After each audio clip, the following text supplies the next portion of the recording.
Welcome to the Global View, the show where we look at ways for investors to make money beyond the ASX listed universe. I'm your host, Juliette Sarli. Let's get you caught up on what happened overnight, and it was a mixed session on global equity markets, with European stocks weighed down by real estate and utilities. On Wall Street, the Nasdaq and the S&P 500 recovered some of the previous session's losses, but the Dow Jones index was down a tenth of 1%. Tesla shares again rallying on news that President-elect Donald Trump's transition team is planning to set up federal regulations for autonomous vehicles. Of the other Mag 7 stocks, Nvidia fell on reports the company's new Blackwell AI chips are experiencing overheating issues. Investors also anticipating quarterly earnings from the AI leader to be released on Wednesday. Shares of AI server maker Supermicro Computer recovered some of its recent losses as it submitted a plan allowing it to continue to trade on the Nasdaq after failing to file its earnings results in time. Shares of oilfield services firm Liberty Energy rose after Donald Trump nominated the company's CEO Chris Wright as his pick to lead the Department of Energy. And shares of drug maker Eli Lilly extended their losses following the nomination of Robert Kennedy Jr. as head of the US Department of Health and Human Services. Meanwhile, shares of MicroStrategy, which is the largest corporate holder of Bitcoin, jumped after revealing it bought close to 52,000 more Bitcoin last week for nearly $4.6 billion. Well, there was little data to trade on overnight. Longer dated US Treasury yields edged higher as the market considers a robust US economy and the likely expansionary policies of a Trump administration. The yield on the 10-year note rising to 4.45%. The 2-year at 4.29%. The US dollar index has fallen by a third of 1% after hitting a more than 1-year high last week, while the greenback advanced against the yen after Japan's top central bank official signalled further monetary policy tightening is likely. The Aussie dollar climbing back above 65 US cents. And taking a look at commodities, oil prices jumped as crude production in Norway was halted due to a power outage. Prices also climbed as Russia's war in Ukraine escalated, with the Kremlin warning that Russia would respond to what it called a reckless decision by the Biden administration to allow Ukraine to use US-made long-range missiles to strike deep into Russia. Brent crude futures gained 3.2% to $73 a barrel. Metals prices broadly higher, with copper rising more than 1.5%, iron ore 2.5% higher at $99 a tonne, and the gold price rebounding as the US dollar eased, with escalating tensions over the Russia-Ukraine conflict rekindling safe haven demand. Spot gold jumped 1.8% to $2,600 an ounce. Bitcoin back above 91,000 US dollars a coin. Let's get more on global market action. Joining us is John Blank from Zacks Investment Research. John, the first time I think we've spoken to you since the result of the election, and certainly the Trump trade has been in full force. You were expecting a Kamala win. Just tell us how you've digested the last couple of weeks. Yeah, so the thing we've learned is that Donald Trump won broadly.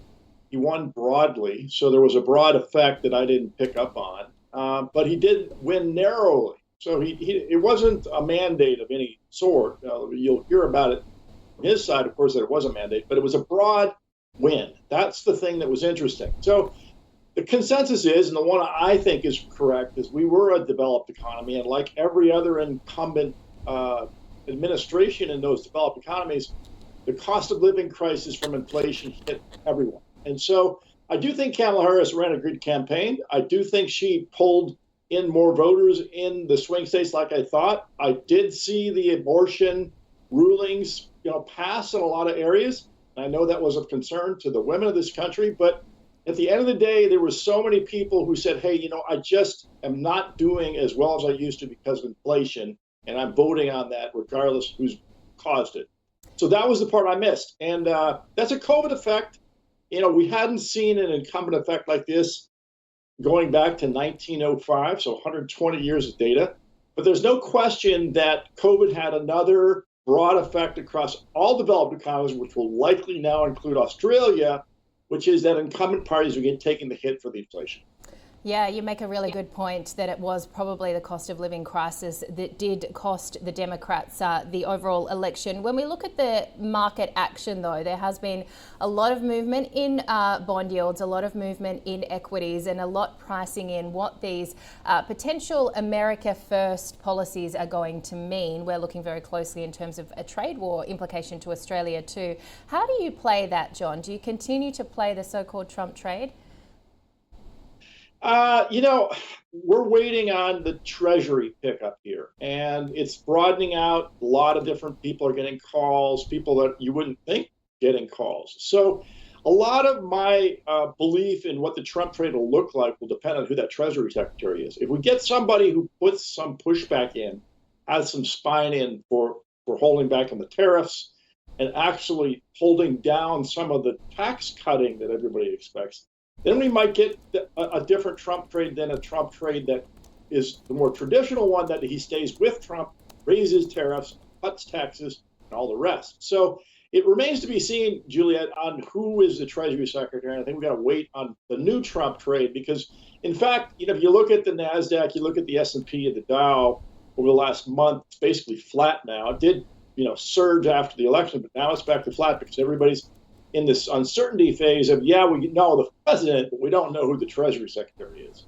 Yeah, and there's a lot to digest as well. We've been looking at, of course, the department, the Doge department being headed by Elon Musk, and Caroline Kennedy, who's the American ambassador to Australia, blasting her cousin RFK Jr.'s dangerous anti-vax views. We certainly saw that play out in the healthcare sector. Let's have a look, though, John, in terms of what we've been seeing in the tech space, because this is the big one this week. Nvidia's earnings very much in focus.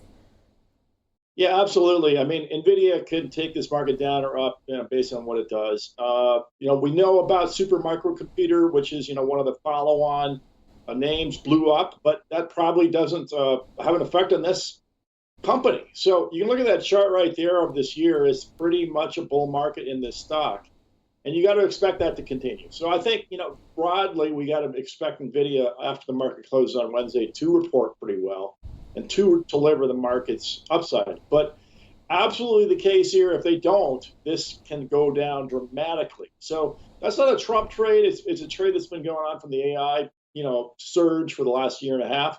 And that's the other thing to keep in mind here. There's all kinds of cross currents, headwinds and tailwinds out there, not just the election. Analysts see Nvidia increasing quarter third revenue by over 80%. What happens if Nvidia misses? Oh, man. I mean, I could see the stock go down 10%, no problem. I mean, the thing about a stock like this is you've got so many people in on a momentum trade. And if that doesn't work out, that a lot of stops are going to get hit on the way down. So stock like this can go down 10%. That's what I think.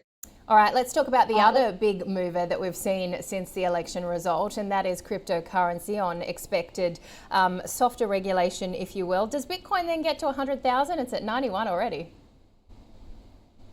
I'm mystified by the Bitcoin trade as it relates to the presidency, because they've got SEC approval for ETFs, which drove it up. And what do they need for the president, the new president? What is he going to do that's so dramatically different than what we have here? So, again, I think you're more or less getting a trade on momentum. People don't know where it stops. But in this particular environment, when it's so extended to the upside, I'm not a believer in this trade, and I think it's more a momentum trade than Trump trade, because I just don't understand, and someone can clearly state for me what the new president can do for crypto. I just don't see it. Let's talk about currencies then as well, because there's been a lot of momentum. We've been talking about the dollar index, but with the greenback more broadly as well. If there is concern about a potential trade war, not only with China, but potentially with Europe as well, what does that mean for the euro dollar? Because it's looking like it could get to parity. Yeah, that's it. I mean, I absolutely think, one of the casualties of taking on China is you're going to put big pressure on the UK to enter a relationship with the European Union. So Brexit might be the good news. You get out of Brexit finally. But then you're going to get people who don't believe that, we're going to stop with China and move on to the European Union and raise tariffs there. He did say he's going to do it broadly. Yeah, he's going to target China with higher tariffs, but they get lower costs. So at the end of the day, in a precarious situation like the European Union with low growth, 10 to 20% tariff on any imports to the United States, which is a major part of their trade component, you got to wonder if that's going to take down the euro to parity. And so I think, it's very much the case that we should be on the watch for that. And finally, John, I guess just what's more broadly on your radar as we look ahead. Of course, we've got PMIs. We're looking very closely at how the overall economy is faring. You've got some big numbers coming through from the likes of Lowe's and Walmart as well, which are kind of economic bellwethers. Yeah, well, you brought up the last few things here is we've got some retail names and we've got to get some confirmation that yet another thing that's keeping going regardless of the election is the consumer. U.S. consumer keeps shopping. By the way, we're now getting into Black Friday. We're now getting towards the holiday season. So we're going to get another stamp of approval, hopefully, from the consumer in the midst of all this, that they basically didn't pay attention to the election one way or the other, that they don't care about the 10-year Treasury one way or the other, which is typically the case, and they're still shopping. So again, I would bet on that more than I would bet on anything. I just think, the vast majority of people just have their heads down, live their lives, and keep on spending. All right, John, really great to chat. Thank you so much. John Blank there, of course, from Zacks Investment. Let's have a look at what we're expecting locally today. The minutes from the RBA's November meeting released 11:30 Eastern on the corporate calendar. Earnings reports from ALS and Technology One, BHP, holding an investor briefing. Among the firms holding AGMs are Biomi, BlueScope, De Grey, Monadelphous, Seek, Sonic Healthcare and Santos. We are expecting the local market to rise marginally by 0.1%. That does it for this edition of the Global View. Stick around. Andrew's coming up next with the Open.